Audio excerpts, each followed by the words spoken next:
Hi friends, स्वागत छ तपाईहरुलाई फेरि पनि अर्को एउटा नयाँ भिडियोमा। फ्रेंड्स, Realme ले आफ्नो Narzo 60 सिरिजका स्मार्टफोनहरुलाई 6 जुलाईमा इन्डियामा लन्च गर्न जाँदैछ र त्यहाँ लन्च भइसकेपछि यिनी स्मार्टफोनहरु हाम्रो नेपालमा पनि लन्च हुनेछन् र अहिले भने यिनी स्मार्टफोनहरु एकदमै इन्ट्रेस्टिङ डिजाइनको साथमा र एकदमै राम्रो फिचर्सहरुको साथमा यिनी स्मार्टफोनहरु लन्च हुँदैछन् र आजको भिडियोमा भने हामी कुरा गर्नेछौं Realme Narzo 60 स्मार्टफोनको बारेमा।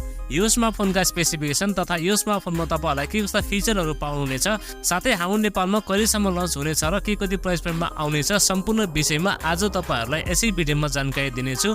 त्यसैले यो भिडियोलाई एकछिन पनि स्किप नगरी अन्त्यसम्म हेर्नु होला र अब भने तपाईहरुको टाइम वेस्ट नगरी सुरु गरौँ आजको भिडियो। फ्रेंड्स, सबैभन्दा पहिला हामी कुरा गरौँ यो स्मार्टफोनको डिजाइन र डिस्प्लेको बारेमा। डिजाइनको बारेमा कुराउनु पर्दा सेम टु सेम Realme 11 को जस्तै डिजाइन हुनेवाला छ।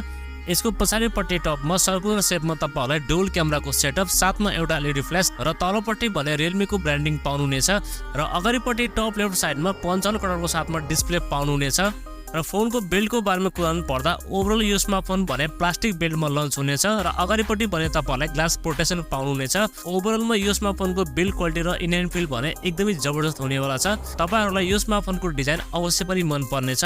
र डिस्प्लेको बारेमा कुराउनु पर्दा तपाईहरुलाई भने यो स्मार्टफोनमा 6.43 इन्चको FHD plus super AMOLED display पाउनुहुनेछ। साथमा 20:9 को एस्पेक्ट रेशियो र 409 को PPI डेन्सिटी रहेको छ र साथमा यसमा तपाईहरुलाई 90 हर्ट्ज को फास्ट रिफ्रेश पनि दिएको छ।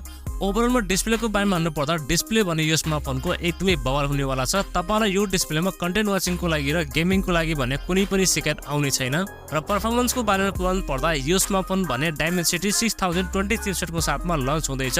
यो चाहिँ 7 नैनोमिटरमा बनेको चिपसेट हो, जसमा तपाईहरुलाई हिटिङ भने एकदमै कम पाउनुहुनेछ।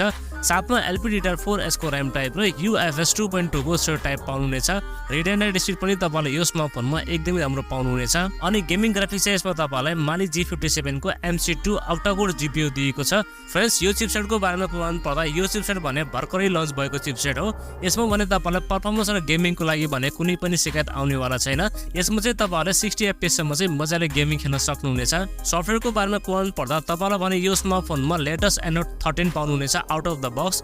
यो भने रन गर्नेछ Realme UI 4.0 मा रन गर्नेछ, जसमा तपाईहरुलाई सफ्टवेयर एक्सपिरियन्स पनि एकदमै राम्रो पाउनुहुनेछ र साथमा यसमा चाहिँ तपाईहरुलाई 3 वर्षको सफ्टवेयर अपडेट पनि पाउनुहुनेछ।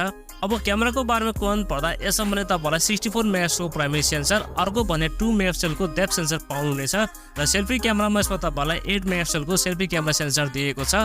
भिडियो रेकर्डिङको बारेमा कुराउनु पर्दा यिनी क्यामेराबाट तपाईहरुले 1080 को 30 fps सम्म चाहिँ भिडियो सुट गर्न सक्नुहुनेछ। आई थिंक क्यामेराको बारेमा कुराउनु पर्दा प्राइसिङ अनुसार भने यो स्मार्टफोनको क्यामेरा सेटअप पनि एकदमै राम्रो हुनेवाला छ। क्यामेराको मामलामा यो स्मार्टफोनमा तपाईहरुलाई कुनै पनि शिकायत आउने छैन र ब्याट्री भने तपाईहरुलाई यो स्मार्टफोनमा 5000 mAh को ब्याट्री पाउनुहुनेछ, जसलाई चार्ज गर्नको लागि 33 वाट को फास्ट चार्जर भने तपाईहरुले बक्स पाउनुहुनेछ। अब प्राइभेसी एन्ड सेन्सरको बारेमा कुराउनु पर्दा सायद तपाईहरुलाई यो स्मार्टफोनमा चाहिँ अन्डर डिस्प्ले फिंगरप्रिन्ट स्क्यानर पाउनुहुनेछ। साथमा फेस अनलक पनि दिएको छ। चार्जिङको लागि type C port, 3.5mm jack पनि तपाईहरुले यसमा पाउनुहुनेछ र स्पिकरको बारेमा कुराउनु पर्दा यसमा भने तपाईहरुले एउटा सिंगल स्पिकर पाउनुहुनेछ, जसको क्वालिटी भने एकदमै राम्रो हुनेवाला छ र बाँकी सबै बेसिक सेन्सरहरु तपाईहरुले यो स्मार्टफोनमा पाउनुहुनेछ। सेन्सरको मामलामा यसमा तपाईहरुलाई कुनै पनि शिकायत आउने छैन। फ्रेन्ड्स, अब भने हामी कुरा गरौँ यो स्मार्टफोनको नेपाली एक्सपेक्ट प्राइसको बारेमा। मलाई जहाँसम्म लाग्छ यो स्मार्टफोन भने हाम्रो नेपालमा 20 देखि 25 हजार को बीचमा आउनेछ। यदि यस प्राइस पोइन्टमा यो स्मार्टफोन नेपालमा आउँछ भने एकदमै बवाल स्मार्टफोन हुनेवाला छ।